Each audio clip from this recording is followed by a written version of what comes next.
At my granddaughter Jennifer's wedding, I walked into the reception hall, a sense of pride and excitement filling me.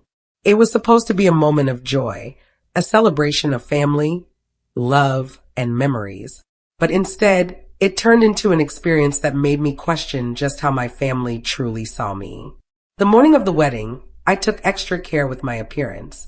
At 65, I'm not one to be vain, but I wanted to look my best for Jennifer's big day.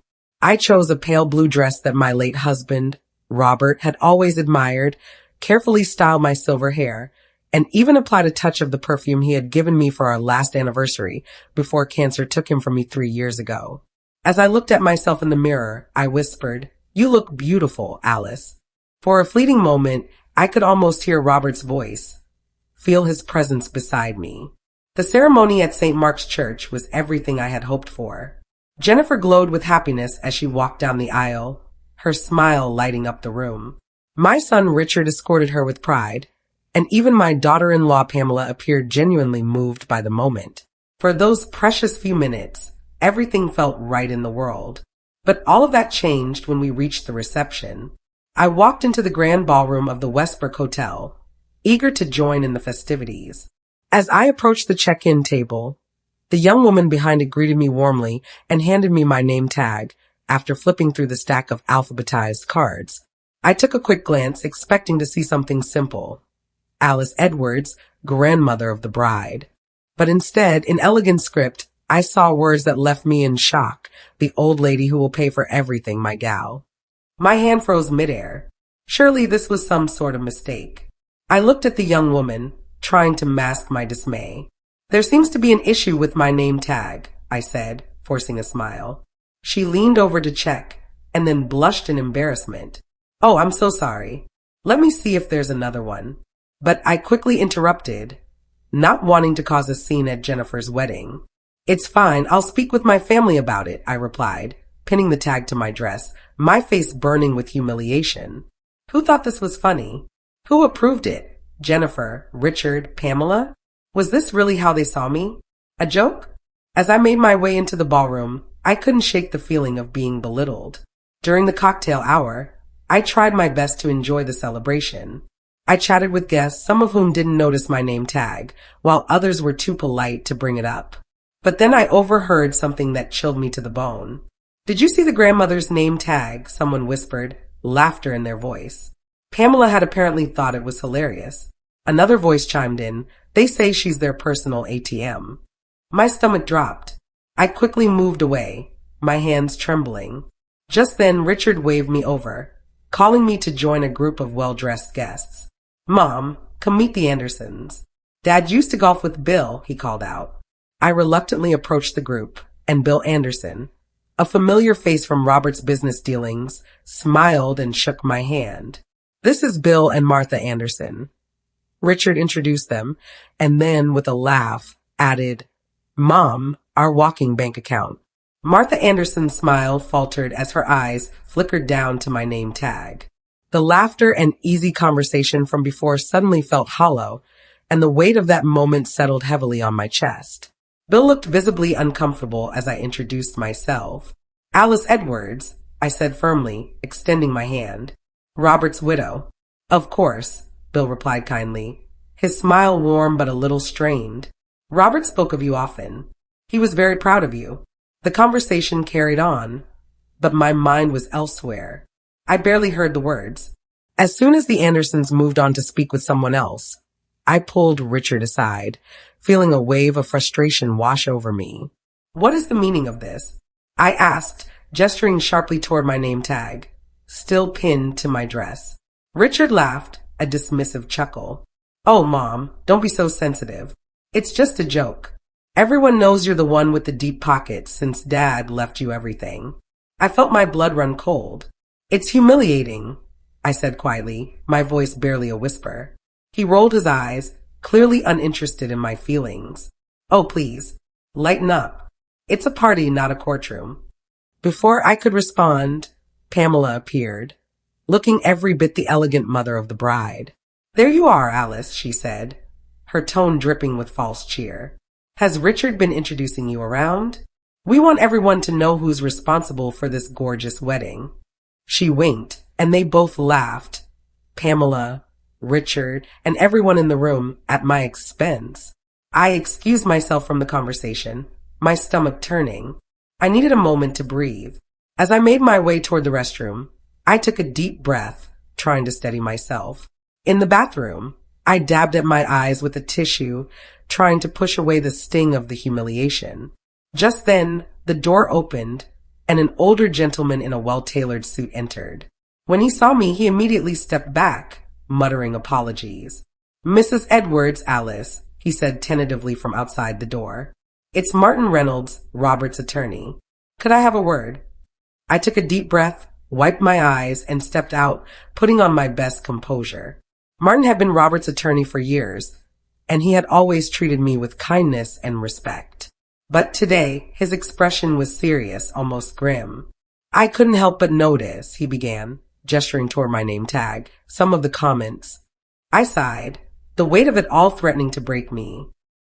"Apparently, it's just a joke," I said, trying to brush it off. Martin's face darkened. "It's not funny, Alice," he said firmly. And Robert would have been furious. He paused for a moment, clearly wrestling with something. "There's something you need to know. Something Robert insisted I not tell you unless it became absolutely necessary." He reached into his inner jacket pocket and pulled out a thick envelope. "This is a codicil to Robert's will," he explained, handing it to me. He added it shortly before he passed. My hands trembled as I opened it.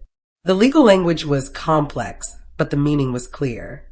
It was a provision that would disinherit any descendant who publicly humiliated me in any way. And as I read the document, I realized that the fortune Robert had left me was far more substantial than I had ever known. I looked up at Martin, stunned. Why wouldn't he tell me this before? I asked, my voice barely a whisper. "He hoped it would never be needed," Martin said quietly. "He wanted them to treat you with respect, because they loved you, not because they feared losing their inheritance." I glanced toward the ballroom, where my family continued to celebrate, unaware that their behavior had just cost them millions. "What do you want to do now?" Martin asked, his voice soft and supportive. I carefully folded the document and handed it back to him. "Nothing. Not yet," I said, my voice steady. "I need to see just how far they'll go." As I made my way back into the reception, the weight of the name tag felt even heavier against my chest. But now, instead of feeling ashamed, I felt something stirring within me, a deep, unwavering determination to finally see my family for who they truly were. The morning after Jennifer's wedding, I sat alone at my kitchen table, still in my bathrobe, staring at the offensive name tag I had placed in front of me. The elegant calligraphy mocked me. "The old lady who will pay for everything." I traced the letters with my fingertip, the sharp sting of betrayal still fresh. I thought of Robert and how he would have reacted if he'd seen this. His temper, though rare, was formidable when someone disrespected those he loved. "They've changed," I whispered to the empty room as if Robert could hear me. Or maybe they were always like this, and I just didn't want to see it. I stood up, drawn toward the large family portrait above the fireplace in the living room. It was taken 5 years ago, on our 40th anniversary. We all looked so happy then. It felt like a lifetime ago. Robert sat at the center, still vibrant and strong, though the early signs of the illness that would eventually take him were already creeping in. I stood beside him, my hand resting on his shoulder, offering silent comfort. Richard and Pamela flanked us, their presence familiar, and Jennifer and Michael, both teenagers at the time, stood in front. We looked like any other happy family. We looked like we had it all together. But when had things begun to change? The question lingered in my mind as I prepared my morning tea, each thought steeping in the back of my mind like the tea in my cup. Perhaps it had been a gradual process, so subtle that I hadn't noticed the slow erosion of respect until it was too late to fix. The first clear memory, the one that made everything painfully apparent, came just 6 months after Robert's funeral. Richard and Pamela had invited me to dinner, a rare occasion even then. They had been unusually attentive that night, asking about my well-being, reminiscing about Robert, sharing stories from the past. I was grateful for their attention, thinking that maybe things were starting to return to normal. But as dessert was served, Pamela smoothly transitioned into the real purpose of the evening. "Mom," Richard had said, refilling my wine glass with a smile, "Pamela and I have been thinking about remodeling our kitchen. Nothing too fancy, just new appliances, some new countertops, that sort of thing." "That sounds lovely," I replied, unaware of what was to come next. But Pamela continued, her tone changing just slightly. "The thing is, with college tuition for the kids and everything else, we're a little stretched right now." I noticed the pause in her words, the expectant looks exchanged between her and Richard. I blinked, processing. "Are you asking me for money?" "Not exactly," Richard had quickly corrected. "It's just that Dad left you quite comfortable, and we thought you might want to help out the family." That night, I ended up writing them a check for $30,000. Looking back, I realized that was the beginning of something I should have recognized much sooner.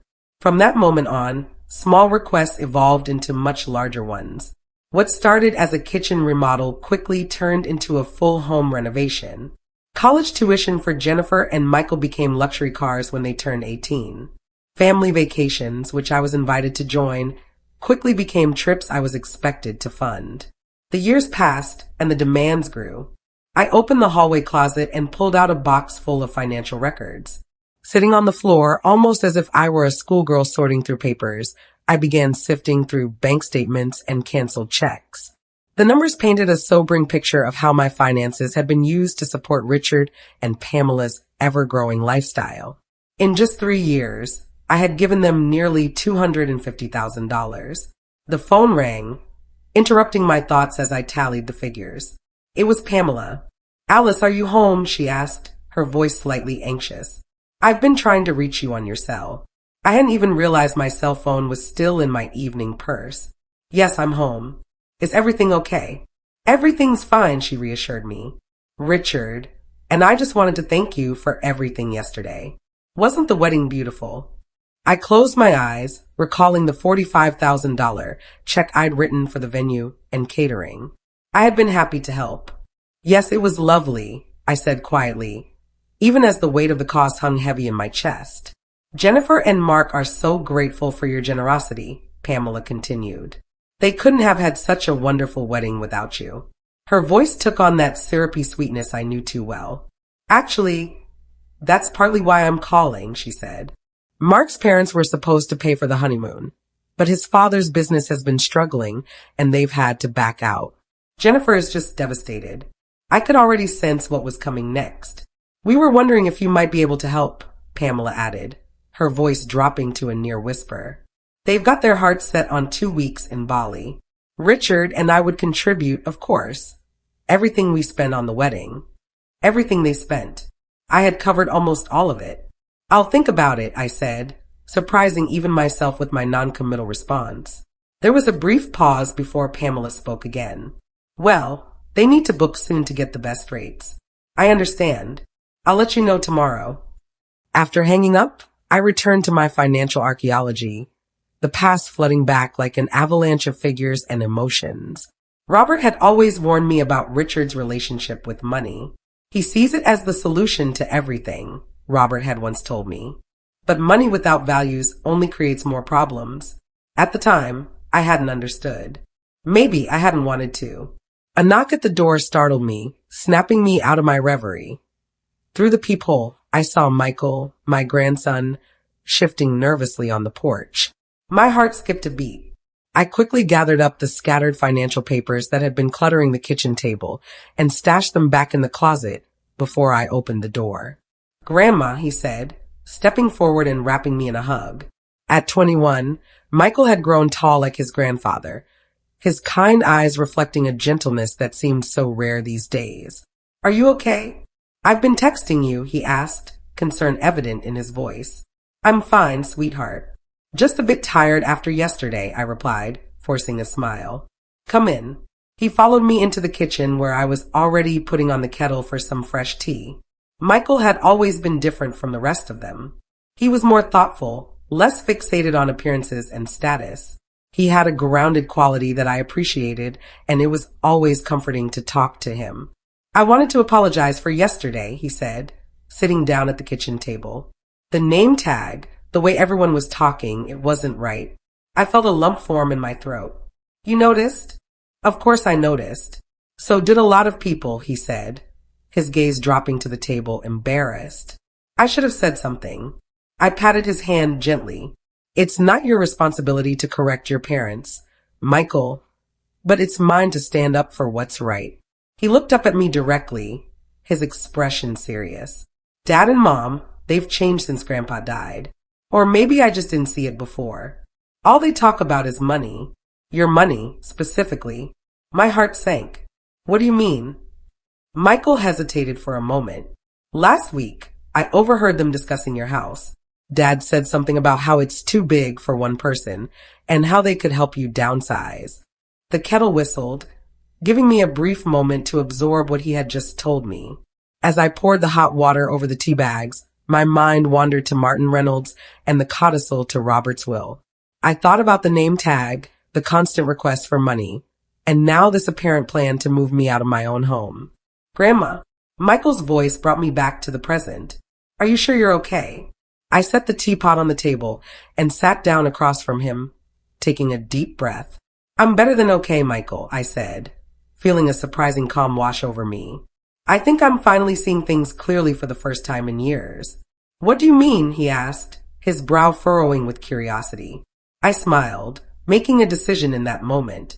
Just that it's time for some changes around here. As we sipped our tea, I found myself studying my grandson's face, wondering if he was truly different from his parents, or if the seeds of entitlement had simply been lying dormant, waiting for the right conditions to sprout. For the first time since Robert had died, I felt a cold clarity replace the grief and loneliness that had haunted me. I wouldn't be making any hasty decisions, but I knew one thing for sure. I would be watching, and waiting to see who in my family truly deserved the legacy Robert had left behind. 3 days after the wedding, Richard and Pamela organized a post-wedding brunch at their country club. I hesitated for a while, unsure whether I should attend, but my curiosity won out. I needed to see if the name tag incident had been an isolated event, or if it was part of a deeper pattern. I arrived at the Oak Ridge Country Club, dressed in a simple but elegant cream pantsuit that Robert had always said made me look regal. As I entered the private dining room, I noticed several familiar faces from the wedding. Jennifer and her new husband, Mark, Michael, along with various relatives and friends. Mom, over here, Richard called out, waving me toward the head table. Pamela, resplendent in a designer dress that probably cost more than most people's monthly salary, greeted me with an air kiss. Alice, you look nice, she said, her tone suggesting mild surprise. We saved you a seat right here. I settled into the chair, noting that I had been placed next to Mark's parents, whom I barely knew, rather than near my grandchildren. As I sat down, I couldn't shake the feeling that this was deliberate. The brunch proceeded fairly pleasantly until Pamela clinked her glass for attention.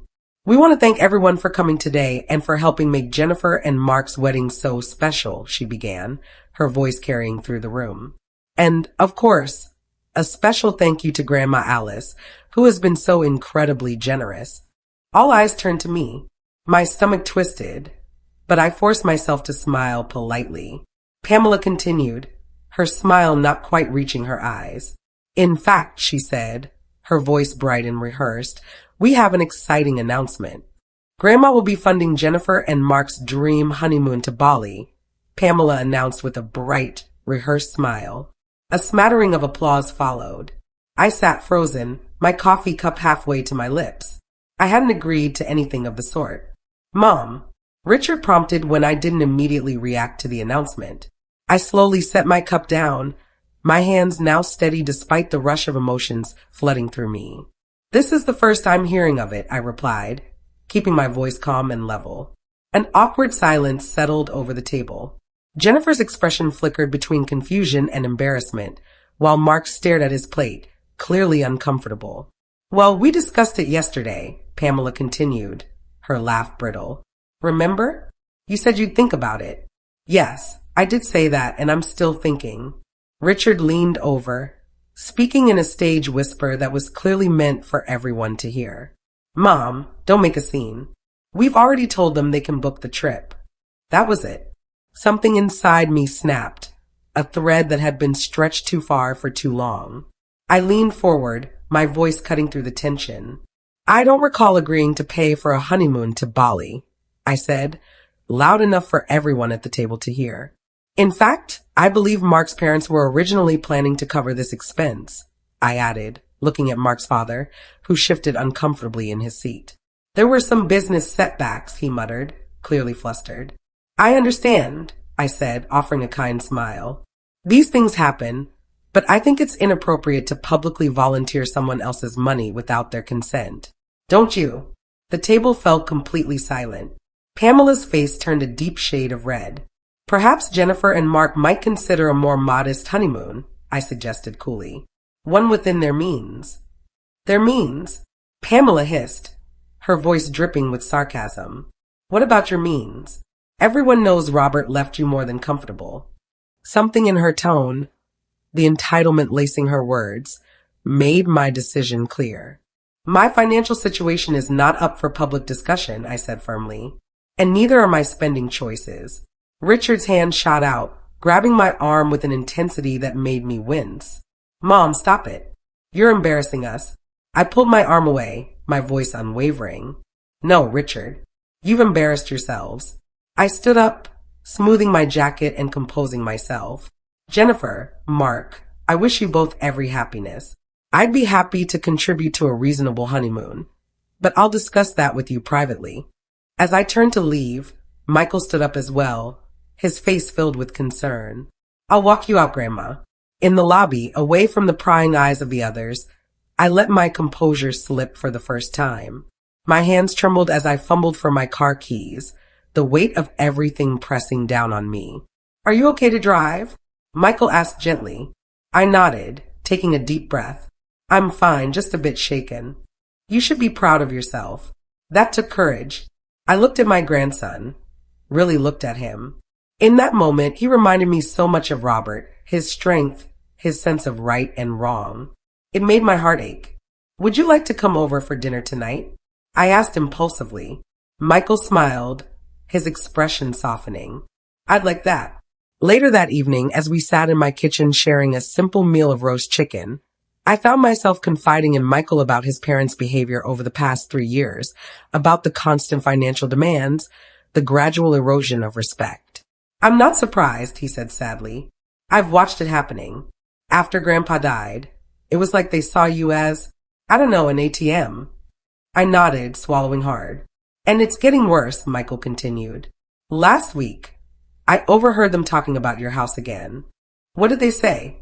I asked, my voice tight. Michael hesitated before speaking. They were discussing how to convince you to move into Sunrise Acres, the retirement home. I was stunned. My house, my sanctuary, filled with memories of the life Robert and I had built together. Dad said it would be better for everyone if you downsized, Michael added quietly. He mentioned something about the real estate market being hot and how they could help you maximize your investment. I felt a wave of sickness rise in my chest. They weren't just after my money. They wanted my home, too. Michael, there's something I need to tell you, I said, my voice shaky, deciding it was time to trust him with the truth about Robert's codicil. But before I could continue, the doorbell rang, and through the window, I saw Richard's car in the driveway. It's your father, I said, my voice low. Michael's face hardened. You don't have to answer it, he said quietly, but I was done hiding. No, I think it's time we clear the air, I replied, my decision final. I opened the door to find Richard standing there, his face flushed with anger. What the hell was that performance at brunch? He demanded, pushing past me and into the hallway. His eyes immediately locked onto Michael. What are you doing here? Having dinner with Grandma, Michael replied calmly, his voice level and firm. Something the rest of you might try doing sometime without asking for money. Richard's face darkened at the challenge. Stay out of this, Michael. This is between your mother and me. No, I said, stepping forward and standing my ground. If we're going to have this conversation, Michael stays. I looked at Richard, my anger rising. I'm tired of the private manipulations, Richard. Let's put everything on the table. And in that moment, looking at my son's angry face and my grandson's protective stance, I knew we had reached the breaking point. There would be no going back. "I've had enough of your attitude, Mom," Richard said, pacing my living room like a caged animal. "First, the scene at the brunch, and now I find you've been poisoning Michael's mind against us." I sat calmly in Robert's old armchair, my hands folded in my lap. Michael stood by the fireplace, arms crossed, watching his father with a mix of disappointment and resolve. "No one is poisoning anyone's mind," I replied, keeping my voice even. "We're simply acknowledging what's been happening in this family since your father died." "And what exactly is that?" Richard demanded, his voice rising. "You and Pamela have been treating Grandma like a bank, not a person." Michael spoke up before I could answer. "The name tag at the wedding, volunteering her to pay for Jennifer's honeymoon without asking first, talking about selling her house behind her back. You've been spying on us." Richard's face turned even darker, a deep flush spreading across his cheeks. "I've been paying attention," Michael countered. "Something you might try doing sometime." Richard turned toward me, his expression shifting into the familiar tone he always used when he wanted something. "Mom, you're misunderstanding everything. We're just trying to help you manage your finances wisely. You're not getting any younger." "And I'm 65, Richard, not 95. I interrupted firmly, standing my ground. "My mind is perfectly sharp, and I am more than capable of managing my own affairs." "But Dad left you so much," Richard stammered, clearly taken aback. "Stop." I held up my hand, silencing him. "Robert left me exactly what he intended to leave me. His estate is not a family piggy bank." Richard's false smile faltered and vanished. "So what are you saying? You're cutting us off because Pamela made one stupid joke with a name tag." I leaned forward, my voice unwavering. "I'm saying that from now on, I'll be making my own decisions about my money and my home. If Jennifer and Mark want a honeymoon in Bali, they can save for it like most young couples do. If you and Pamela want a bigger house, you can work for it." Richard stared at me as if I had suddenly started speaking a foreign language. Then he turned to Michael. "I want to speak to my mother alone." "I'm staying," Michael said firmly, not backing down. "This is family business." "Exactly," Michael replied, his voice steady. "And I'm family." Something shifted in Richard's expression, a subtle change, a calculation, a reassessment. He'd always been able to manipulate me when we were alone, playing on my emotions, my grief for Robert, my desire to keep the peace. But this time I wouldn't back down. But with Michael present, Richard's usual tactics wouldn't work. "Fine," he snapped, heading toward the door. "But this isn't over, Mom. Not by a long shot." After he left, Michael let out a long breath, his shoulders relaxing. "I'm sorry, Grandma." "For what, sweetheart?" "You've done nothing wrong. For not standing up sooner. For letting them treat you this way." I rose and hugged him tightly, feeling the warmth of his concern. "You're standing up now. That's what matters." After Michael left, I sat alone in the quiet of my home, lost in thought. I thought about Robert, about the codicil to his will, and the family we had built together. Had we gone wrong somewhere with Richard, or had he always had this sense of entitlement that we had failed to see? More importantly, what was I going to do now? The answer came slowly, like a photograph developing. Instead of confronting Richard and Pamela directly with the codicil, which would only make them change their behavior out of fear rather than respect, I decided to let them continue showing their true colors. Meanwhile, I would quietly reclaim my life and my independence. The next morning, I called Martin Reynolds. "Alice," he answered warmly. "I've been hoping to hear from you after the wedding." "Yes, that's partly why I'm calling," I said, my voice steady. I explained what had happened at the brunch and Richard's visit afterward. "I need to understand exactly what Robert left in his will, Martin," I continued. "Not just the codicil, but everything." There was a brief pause. "Perhaps this would be better discussed in person. Could you come to my office this afternoon?" 3 hours later, I found myself sitting across from Martin in his well-appointed office, the weight of the situation beginning to sink in. As he explained the full extent of Robert's estate, I was stunned. The numbers took my breath away. "Robert built several companies over his lifetime," Martin explained, "and sold them at just the right moments. His investments were extremely conservative, which means they weathered the economic downturns beautifully. I knew we were comfortable, I said faintly, still trying to absorb everything. But this, Martin continued, Robert was a private man when it came to money. He didn't believe in flaunting wealth. I nodded. Robert had always preferred to live modestly, despite his success. He always said you married him when he had nothing but potential and a beat-up Chevy, Martin said with a smile. So, he never wanted you to become one of those women who only cared about designer labels and country club memberships. I laughed softly at hearing Robert's voice in those words. That sounds like him. As for the codicil, Martin went on, his tone turning more serious, it's straightforward but powerful. Any descendant who publicly humiliates you forfeits their entire inheritance. The name tag incident at the wedding would certainly qualify. And the brunch too, most likely. But Alice, you don't have to make any decisions right now. The codicil remains in effect for your lifetime. I nodded, taking in the gravity of his words. What if I wanted to make some changes of my own to my will? To how my assets are managed? Martin leaned forward, his expression thoughtful. What did you have in mind? By the time I left Martin's office, I had a plan. No dramatic confrontations, no ultimatums, just a quiet reclaiming of my life and my power. First, I called my old friend Eleanor, whom I hadn't seen much since Robert's death.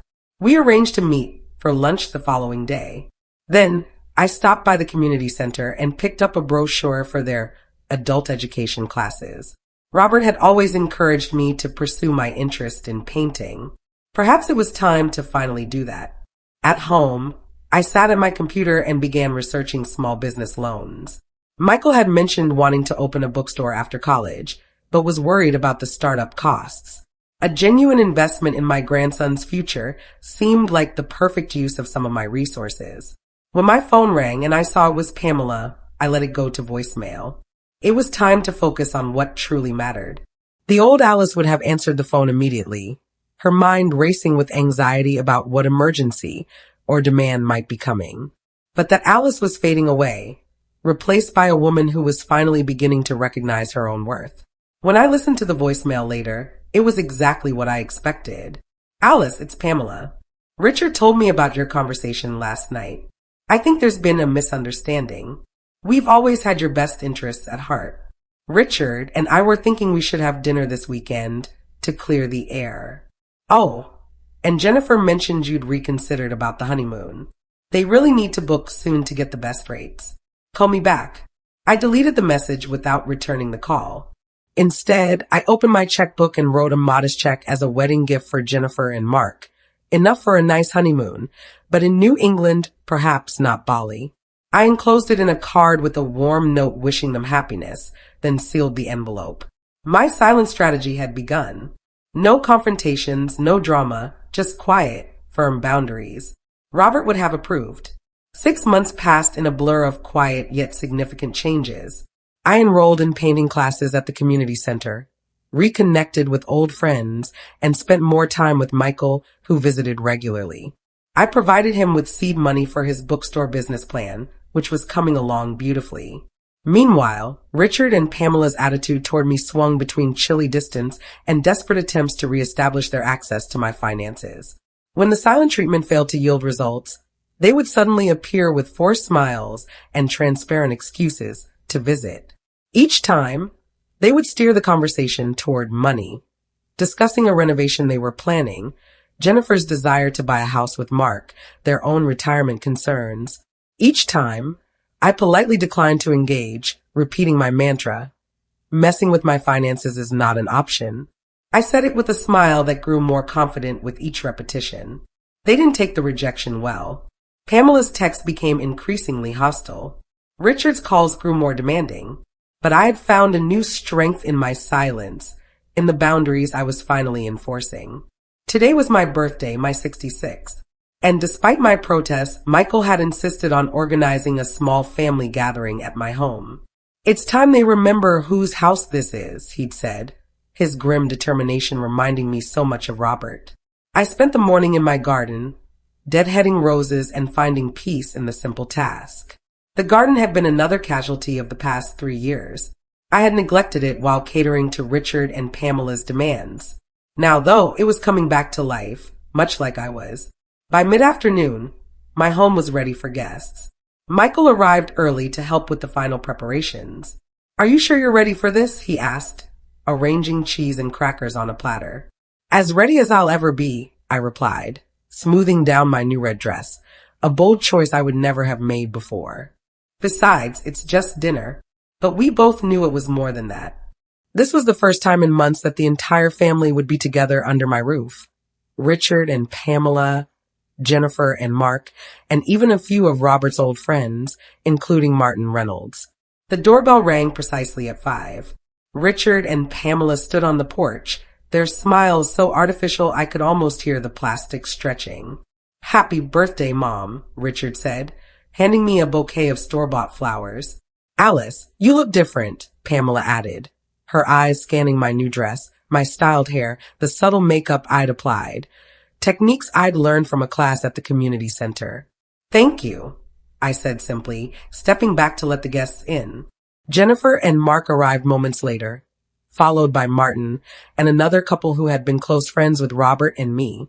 I moved through the greetings and small talk with a composure that, 6 months ago, I would have found impossible to maintain.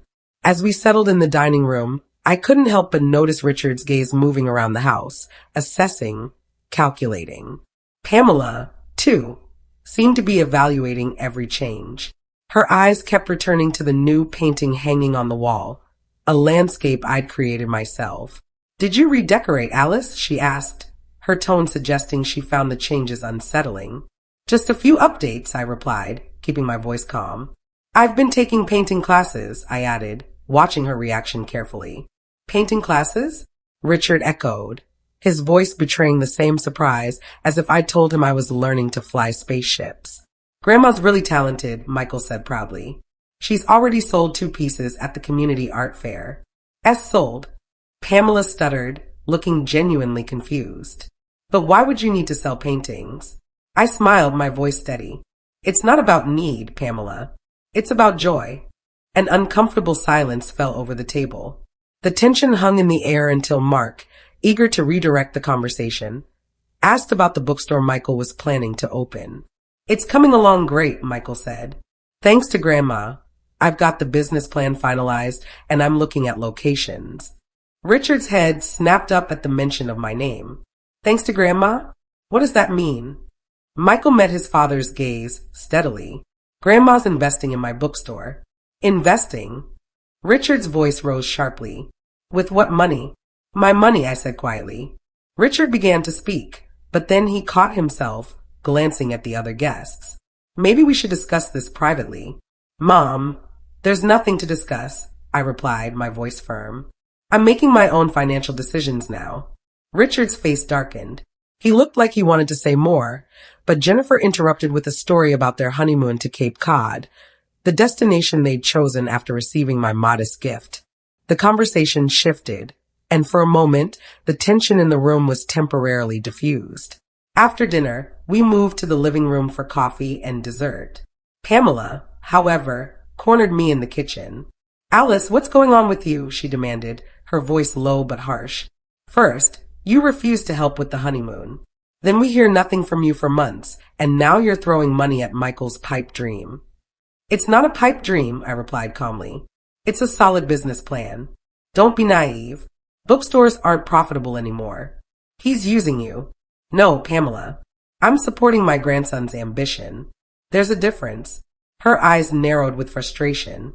"Richard and I have been talking," she continued. "We think it's time you consider moving somewhere more manageable. Sunrise Acres has lovely apartments, and the money from selling this house could help all of us." So there it was. The plan Michael had overheard now laid bare. "This house isn't for sale," I said firmly, "and my living arrangements aren't up for family discussion." Before she could respond, Richard appeared in the doorway. "Everything okay in here?" "Just wonderful," I said, picking up the cake I'd baked that morning. "Shall we have dessert?" In the living room, Richard cleared his throat as I began cutting the cake. "Before we move on, Mom, there's something Pamela and I want to discuss with everyone." My hand stilled on the knife. This wasn't part of the evening I had planned. We've been concerned about Mom's decisions lately, Richard announced to the room. She's making unwise financial choices, isolating herself and refusing family guidance. A stunned silence fell over the room. We think it's time to consider a power of attorney arrangement, he continued, for her own protection. Martin Reynolds set down his coffee cup with deliberate care. That's a serious step, Richard. Do you have evidence of diminished capacity? Richard asked, his voice dripping with frustration. She's giving away money to fund a bookstore in the digital age. He paused, as if this was an explanation that made everything clear. And she's refusing to consider sensible downsizing options. I felt a strange calm settle over me. This moment had been inevitable from the moment I'd started saying no. Your mother seems perfectly competent to me, Martin observed calmly. Making decisions you disagree with is not evidence of incapacity. You don't understand, Richard insisted, his voice rising. She's always relied on Dad and then on me for financial guidance. Now suddenly, she's making these irrational choices. Enough. I set down the cake knife with deliberate slowness. I am not irrational. I am not incapacitated. And I do not need your guidance, Richard. Mom, be reasonable, Richard urged. I've been reasonable for 3 years, I interrupted. I've paid for renovations, vacations, cars, and a wedding. I've allowed you to treat me like a walking checkbook rather than your mother, but that stops now. Richard's face flushed dark red. Is this what you want? He demanded, gesturing around the table. To humiliate us in front of everyone? To make us look like villains? No, Richard, I said quietly. You've managed that all on your own. You selfish old woman, he hissed, standing up so abruptly that his chair nearly toppled. After everything we've done for you. Pamela tugged at his arm, suddenly aware of how the scene looked to the others. But Richard was beyond caring. You think you can just cut us off? Dad would be ashamed of you. At that precise moment, Martin Reynolds cleared his throat and spoke the words that would change everything. Actually, Richard, Martin said, his voice firm, your father anticipated this exact situation. The silence that followed was deafening. Richard stood frozen, his mouth slightly open, as Martin reached into his jacket and removed a familiar envelope.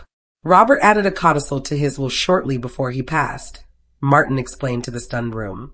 He was concerned about how Alice might be treated after he was gone. What kind of codicil? Pamela demanded, her voice rising in disbelief as she found her own voice. Martin glanced at me, silently asking for permission to continue. I nodded. The codicil states that any descendant who publicly humiliates Alice forfeits their entire inheritance, Martin said, his voice steady. This includes treating her with disrespect, attempting to control her finances against her wishes, or trying to force her from her home. That's ridiculous. Richard sputtered. Dad would never. He did, Martin interrupted. And as executor of his estate, I've been documenting the incidents over the past several months. He turned to me, his expression respectful. Alice, I have to ask, do you want to enforce the codicil? All eyes turned to me. I looked at Richard and Pamela, their faces now pale with shock and dawning horror. I glanced at Jennifer, who seemed confused and embarrassed, and then at Michael, whose expression held nothing but quiet support. Yes, I said finally, my voice steady. I do. Richard collapsed back into his chair, disbelief written all over his face. You can't be serious. I've never been more serious, I replied, my voice unwavering. The name tag at the wedding, the honeymoon announcement at the brunch, the constant demands for money, and now this attempt to declare me incompetent, all of it stops today. But our inheritance, Pamela whispered, her voice shaking.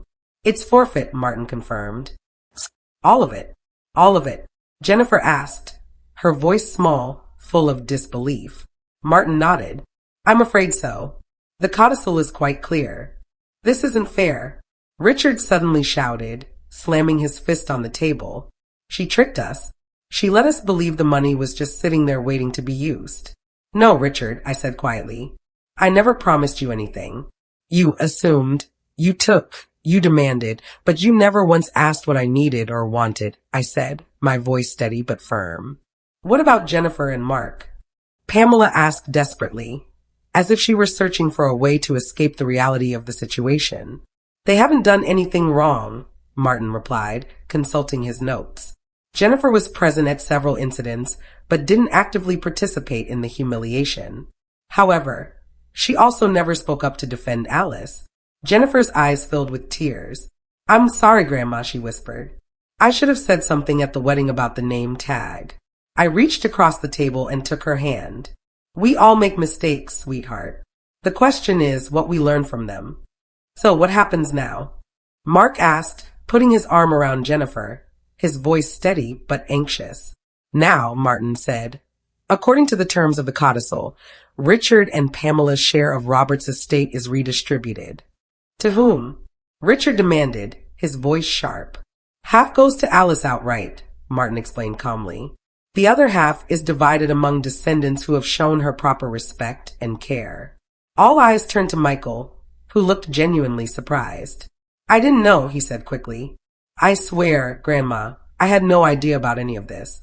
I know, sweetheart, I assured him, squeezing his hand. Your grandfather would be proud of the man you've become.